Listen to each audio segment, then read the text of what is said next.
Bueno, pues un saludo a todos los que están viendo este vídeo, que es parte de unas conversaciones del Hey Festival de Imagina el Mundo, con el patrocinio de Sura y que estamos emitiendo en el país. Eh, Hoy, uno de los últimos invitados, el penúltimo invitado que tenemos es pues uno de los mejores que hemos tenido, no porque tenga yo ahora la suerte de hablar con él. Al otro lado está John Lee Anderson, periodista, reportero, pues un referente para todos los que trabajamos en este mundo y bueno, particularmente tengo también la suerte de poder decir que es un gran amigo y con el que tengo el gusto ahora de poder conversar para esta serie de charlas. Entonces, bueno, sin más le quería saludar a John Lee, que está ahora mismo en California. ¿Y qué tal estás, John? Bien, Javi, oye, gracias. Siempre muy generoso, pero qué gusto hablarte y verte. Y ahora sí, de relativa cercanía, ¿no? California y México. De hecho, esto es Viejo México. Sí, y yo creo que es bueno, esperemos vernos pronto, pero lo más cerca que este año hemos podido estar después de un año, el 19, que fue muy convulso, donde nos encontramos en muchos lugares. Eh, yo sé que el vídeo que planteaste, has hablado muy en general de la pandemia, de los efectos que pueda tener. Yo quería charlar contigo un poco de cómo afecta a tu trabajo, al periodismo, al reporterismo. John Lee acaba de publicar un libro, Los años de la espiral, Crónicas de América Latina, editado por Sexto Piso, que es una monumental edición de los mejores artículos de John Lee sobre la región en los últimos 10 años. Muy recomendable, la traducción es de Daniel Saldaña. Corrígeme, los artículos que se han publicado todos, ¿no? en New Yorker, y que creo que es una gran radiografía de los últimos 10 años de la región. Es decir, aunque se puedan leer por separado, creo que te puede dar una imagen de un continente, de una región muy convulsa. Yo sé que el tópico ahora mismo es decir que todo es incierto, pero creo que en América Latina es todavía más incierto, ¿no? Pero generalmente yo te quería plantear cómo ha sido para ti, te lo habrán preguntado 500 veces, no lo dudo, pero eh, todo esto cómo ha sido para ti, para alguien que está acostumbrado a estar de un sitio para otro y que de repente la pandemia le tiene en Beatport, si no me equivoco. eh, Te pilla en un pueblo de Inglaterra donde sé que vas, donde está tu familia, donde vives, donde te oxigenas, pero claro, este punto ha sido inesperado. ¿Cómo ha sido para alguien acostumbrado a estar en todos los sitios, no poder moverse? ¿Cómo te ha afectado personalmente y también profesionalmente? Sí, gracias, Javi. Sí, la verdad es que para mí fue inaudito la experiencia. De hecho, yo no puedo pensar, o sea, hasta ahora no llego, mi memoria no me da hasta otro año, o sea, en mi memoria no llego a recordar un periodo en que estuve tanto tiempo en casa. Literalmente no recuerdo, quizás desde que fui muchacho. El año pasado volé 100 veces, saqué el cálculo, ¿no? Y viajé a 24 países, algunos de los cuales más de 2 hasta 3 veces. O sea que, y no fue mi año más transitado. No lo digo sacando pecho, sino porque fue tan inesperado esta experiencia que me hice el cálculo. Tuve el tiempo de revisar mis calendarios, mi boleto de avión, y eso fue. Entonces, Sí, de marzo a julio, agosto, en que recién hice un pequeño, digamos, prueba de agua en un viaje corto. Mira, la verdad es que me lo pasé bien. Yo creo que fui ayudado porque Inglaterra famosamente tiene mal clima, pero los meses de marzo hasta mayo fueron inusitadamente soleadas, así que ayudó a eso. Además, nos permitían salir una vez al día y yo salí con mis perros. Yo vivo en un pueblito en el litoral marítimo con cerros agrestes al lado y muchas trochas, así que pude salir y caminar sin toparme con gente. Me pude deshacer para mí, el calvario de ir shopping. O sea, nunca me ha gustado ir de compras, no me gusta andar por hacer de vitrina en vitrina comprando cosas, así que no lo hice jamás.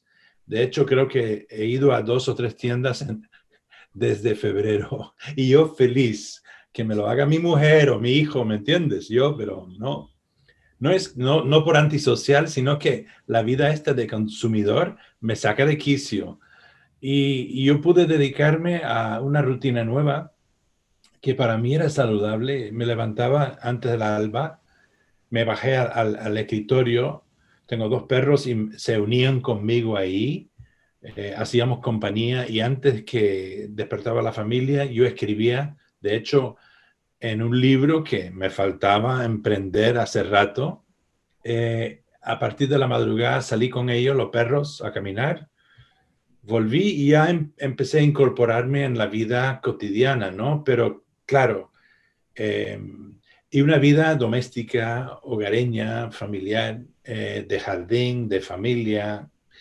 eh, y fue bonito, digamos, incorporarme a las rutinas y los rituales de la casa que pues me eludían, francamente, en muchos aspectos.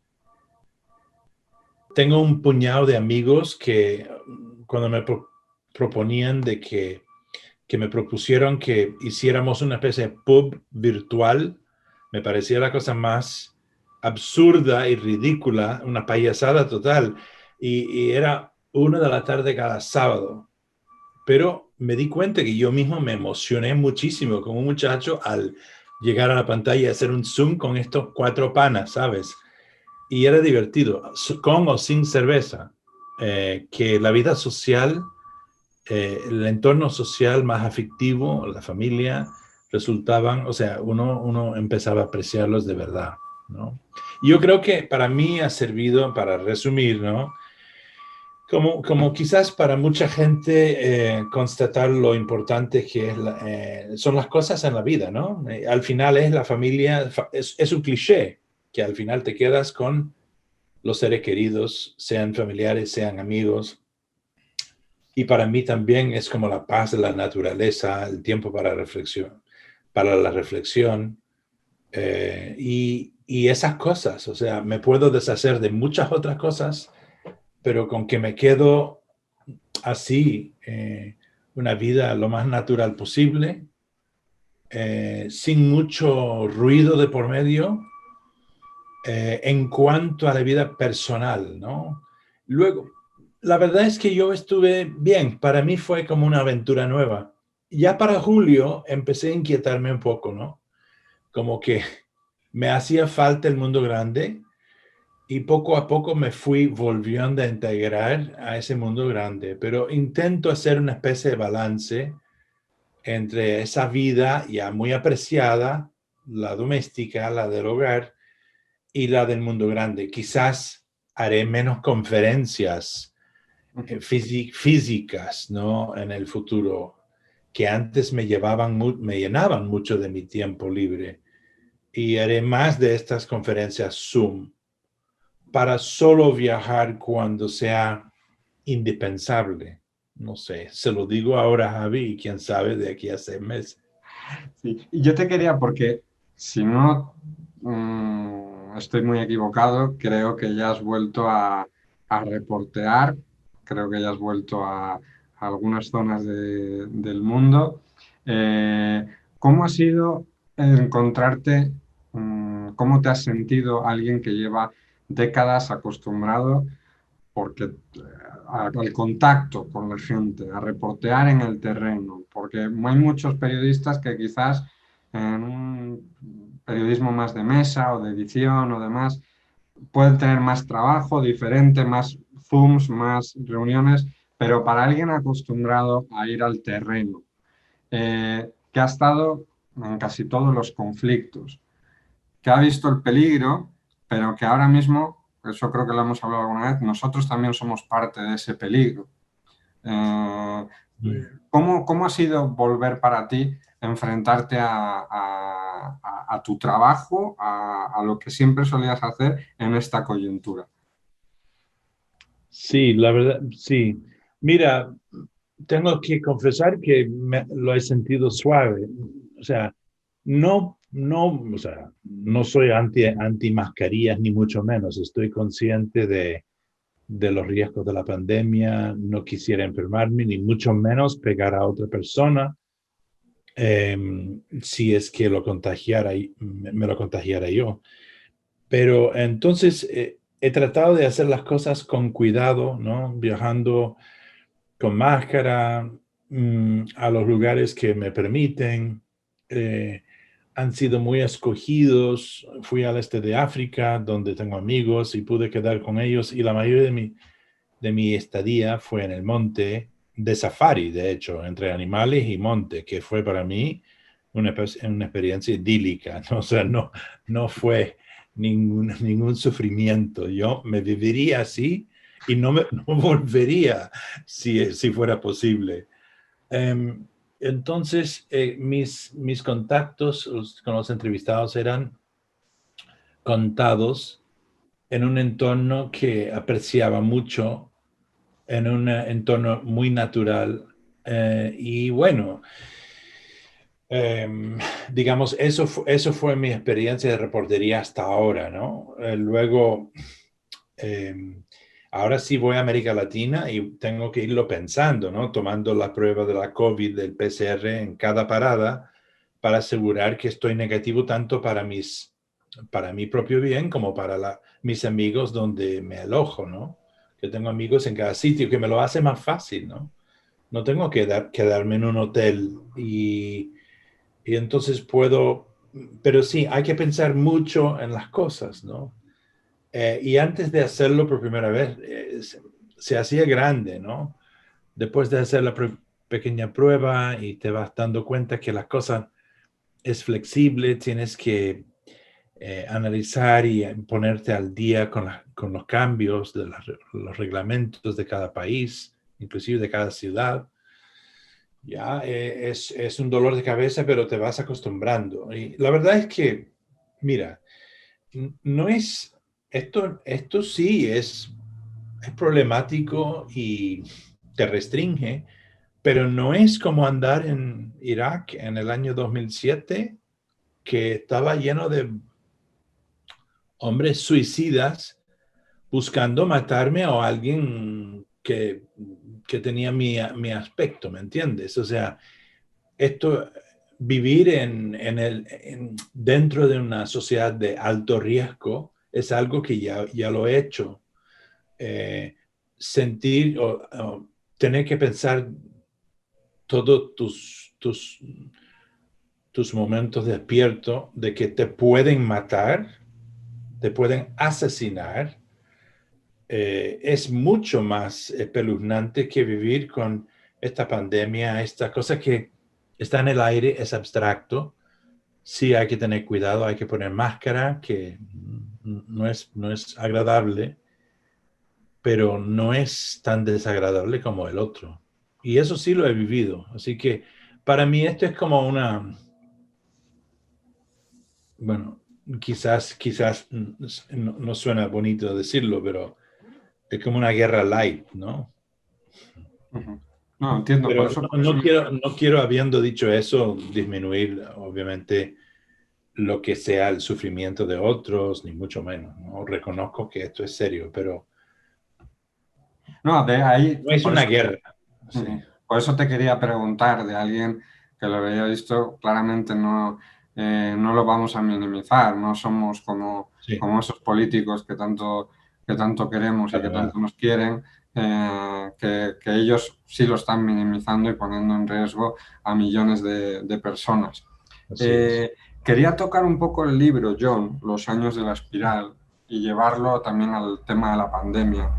Sí. Es un retrato de 10 años, 2010-2020, eh, que transformó muchas cosas en América Latina, pero no sé si estás de acuerdo en que 2020 en adelante, y no solo por la pandemia, América Latina quizás está viviendo uno de los momentos más convulsos que se le pueden recordar. Es decir, ha habido conflictos, ha habido guerras, ha habido, pero casi como que estaba todo focalizado, ¿no? Era un país casi por año, por decirlo de alguna manera, el que llamaba la atención. Ahora mismo la región está protestas en todos los sitios, el COVID va a exacerbar la desigualdad, cosas como yo creo que en Europa están viendo que, no sé, en España yo siempre estoy diciendo que ahora parece que han descubierto la desigualdad. Eh, Supongo que en Inglaterra está un poco la cosa parecida, pero aquí todo esto lo va a profundizar. ¿Qué riesgos tú le ves? ¿Qué te preocupa a ti de América Latina? De cómo ves la región y lo que puede venir a partir de ahora. Sí, mira, y claro, y buena pregunta, Javi, porque como decías, América Latina está muy convulsa. Esto es un año umbral, diría yo, eh, entre una década picada, agitada, incierta y una década nueva incógnita, ¿no? Tierra incógnita, con muchos atenuantes negativos, o sea, que ha sido, digamos, para comenzar, ya que estoy en Estados Unidos, la secuela inevitable de los años Trump, ¿no?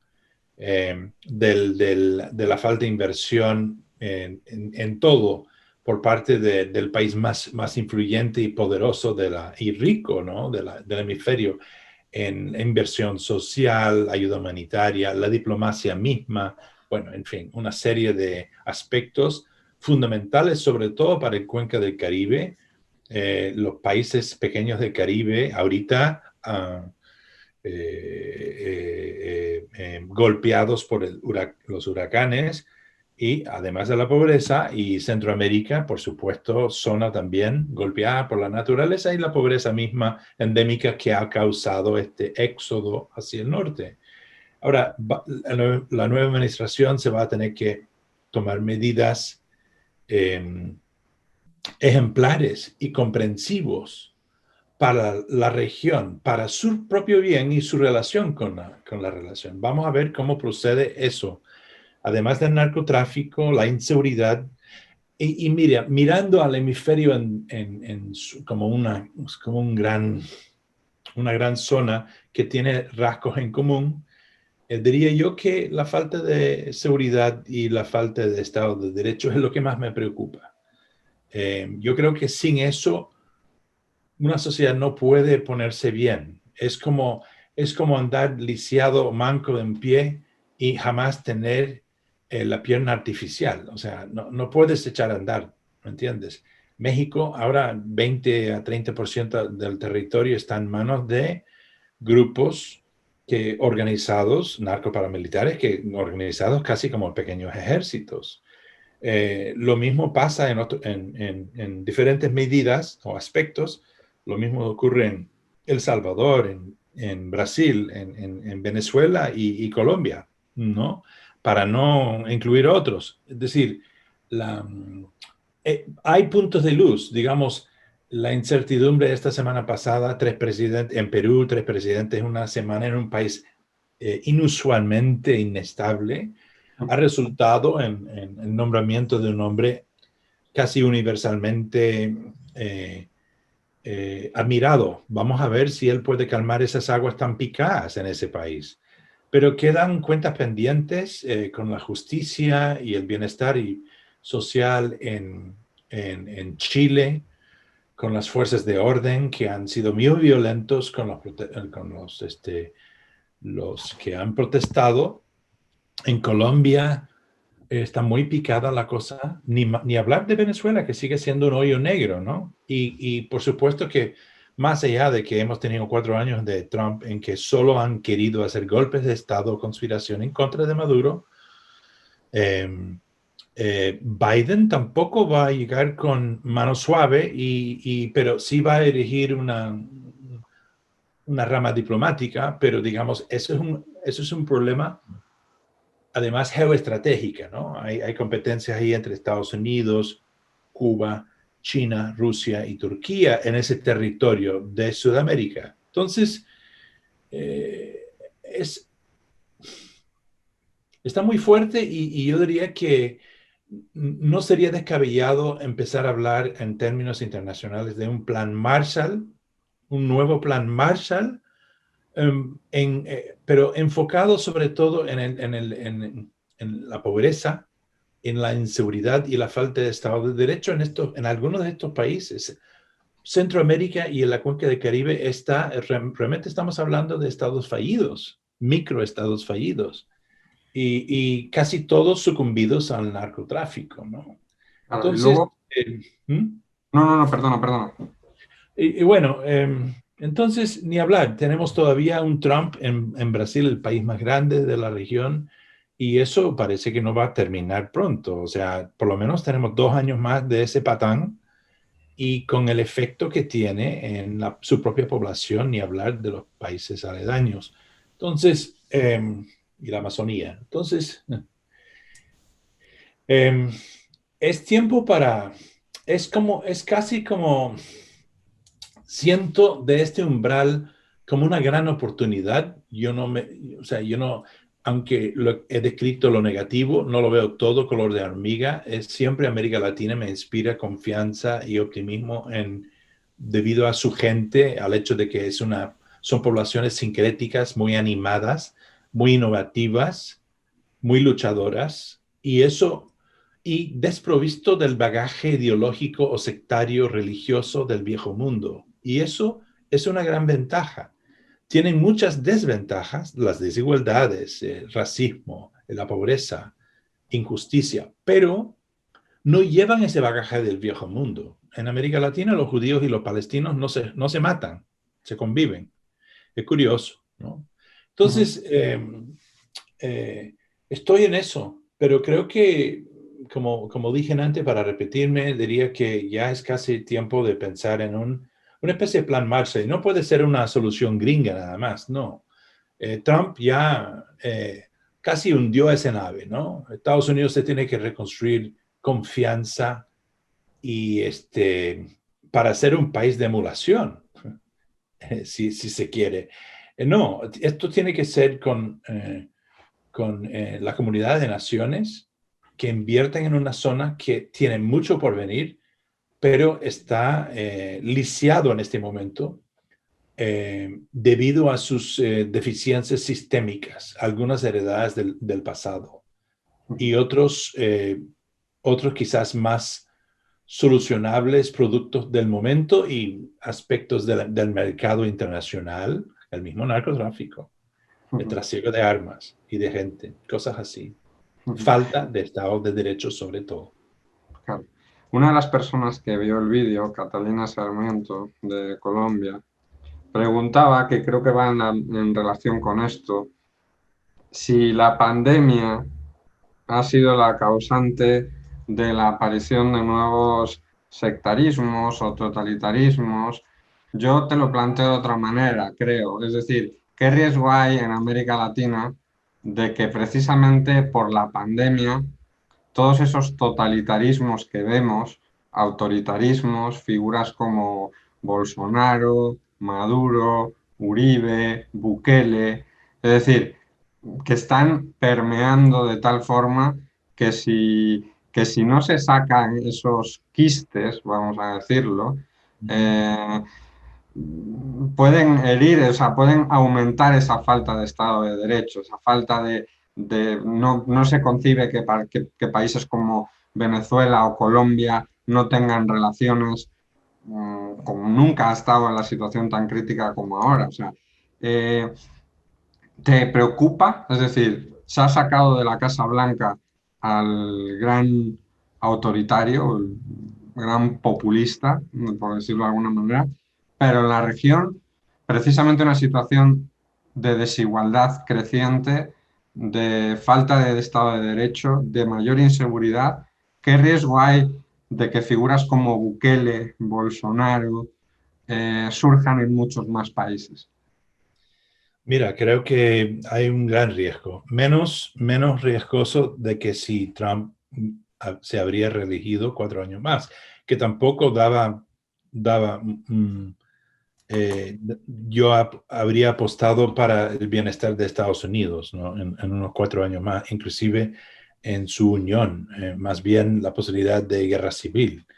Em, yo no creo que estamos viendo el final de lo que podríamos llamar el trumpismo en América Latina, ¿no? Estamos hablando de una región que recién conoce eh, tufos de la democracia en los últimos 40 años. Y vemos con gran preocupación como en un país como El Salvador, mencionaste Bukele, le, después de un periodo de inseguridad, perdón, de inestabilidad política, surge alguien, un millennial, alguien de la nueva generación, que recurre justamente a los comportamientos de caudillistas y que la sociedad responde ante la inestabilidad del pasado, ¿no? En un país eh, hastiado de amponería y corrupción, responden y las fuerzas de seguridad responden a alguien que les manda decretos por Twitter. O sea, es como un Trump salvadoreño en meta, ¿no? Eh, y eso es preocupante. Podría ocurrir en otros países. Ante el declive de las economías y probables hecatombes, mini hecatombes, espero que no sean más, en algunos de estos países muy golpeados por la pandemia y la economía recortada de este año, podrían surgir otros, sí. Pero no tendrán un amigo en la Casa Blanca. Con Biden ahí, no tendrán un amigo en la Casa Blanca. Hay que recordar que Estados Unidos tiene una sombra muy fuerte en la región y durante 4 años han tenido un tipo en la Casa Blanca que jamás se le pasó por los labios el término derechos humanos. O sea, simplemente no se le pasó por la cabeza, ni por los labios. No fiscalizó nada en ese aspecto. Con presidentes que tú y yo sabemos que aparentemente están metidos en el narco, hizo negociados con ellos, dejándolos en el poder con tal que inscribieran en su política de restricción migratoria. Estamos hablando de algunos países al sur de México, vecinos. Eso, o sea, una política transaccional de lo más burdo, de lo más maquiavélico, de lo más brutal, eso va a terminar con Biden. O sea, no quiero decir que llega como Robin Hood, no, pero no será Trump. Trump es un tipo imperdonable. Es Entonces, frenar el deterioro, ¿no? sí, frenar el deterioro, pero va a haber más deterioro. Yo creo que, sin embargo, no creo, si es que toman medidas cautelares y como planteaban antes, eh, quizás innovadores en cuanto a su acercamiento a la región, en cuanto a una especie de plan en otro nivel, ¿no? De ayuda, de más comprensivo, más pensado para una región que realmente está en emergencia, ¿no? Hay que pensar de Centroamérica y el Caribe y partes de la región entera como casi como uno miraría una región después de una catástrofe o guerra. Y hay que pensar en esos términos para la región. Yo creo que, y he hablado, estuve en Washington la semana pasada, hay un puñado de gente que andan pensando así. Es interesante. Vamos a ver si ellos, sus ideas llegan a participar, que tengan un asiento en la mesa. Espero que sí. El lío siempre ha sido que este país está conducido en términos de 4 años y los presidentes no miran más allá. Yo creo que Trump fue un balde de agua fría, una advertencia de que hay que corregir aspectos débiles de esta propia democracia, si es que quiere seguir de pie y ni hablar de ayudar a otros o compartir su modelo con los países vecinos. Así que, aunque, o sea, sí creo que los riesgos son grandes para los siguientes años en América Latina, pero creo que eh, serán menos, será menos desastroso que si habría ganado Trump, ni hablar. Yo en una última pregunta, porque nos podremos tirar aquí horas, pero creo que luego igual no nos escucha nadie, salvo algún amigo o amiga que tengamos, pero quería retomar una cosa que decías en el vídeo, que creo que va muy en relación a América Latina. Los jóvenes van a ser los que determinan el surco, decías en el vídeo.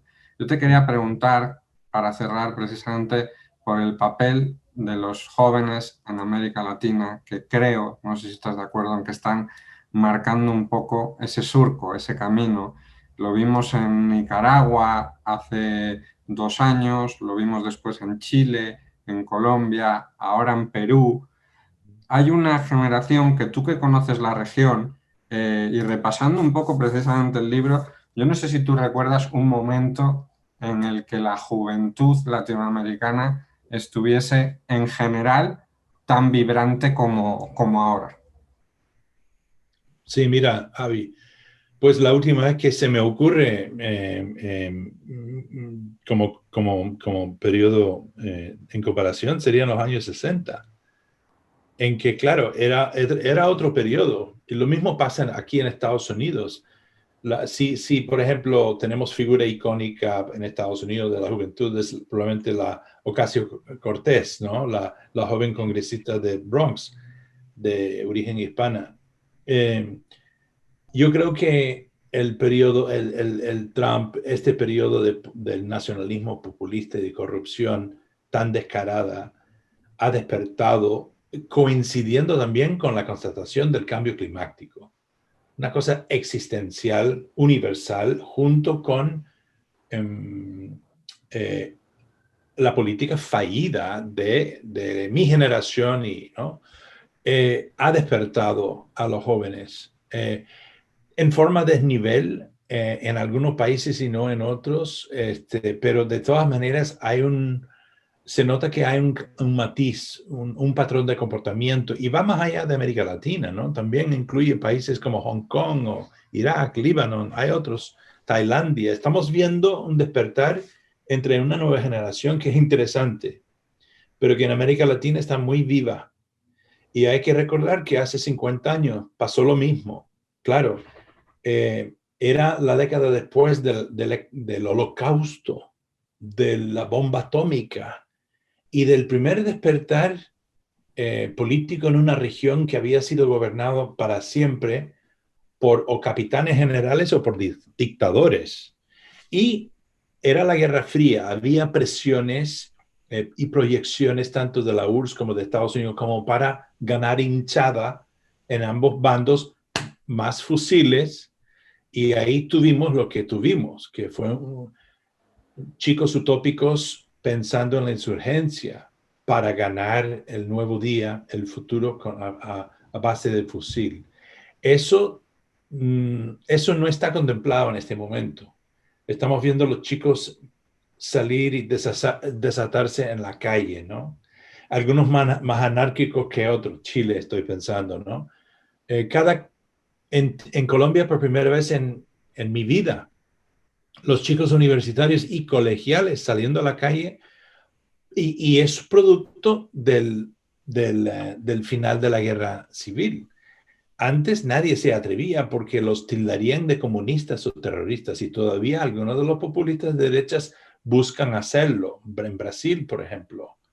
Entonces, pero yo creo que no sé, yo creo que estos que siguen utilizando el discurso de la Guerra Fría se sienten como fuera de onda, ¿no? Fuera de tiempo. De hecho, es una cosa refrita que no convence a muchos. Vamos a ver, pero yo creo que sí. Esto es algo que inspira cierta confianza, puede ser anárquico, puede ser violento y puede terminar mal para algunos. Pero es interesante que una juventud que durante las últimas 2 generaciones han sido relativamente apáticas, han querido emigrar, han querido tener iPhones, han querido estudiar business, no sé qué.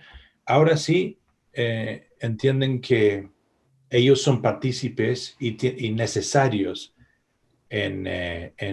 si quieren vivir en democracia y no irse de sus países. Pues John, muchísimas gracias. Un gusto poder conversar contigo, me quedaría un buen rato más. Gracias también a la gente del GEI por permitirnos esta charla, que ojalá pronto sea presencial, que nos podamos ver la cara, bien sea en Cartagena, en nuestra querida Cartagena, en Arequipa o donde sea, en Querétaro.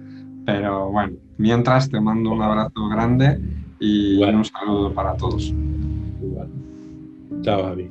Chao. Gracias a todos. Chao.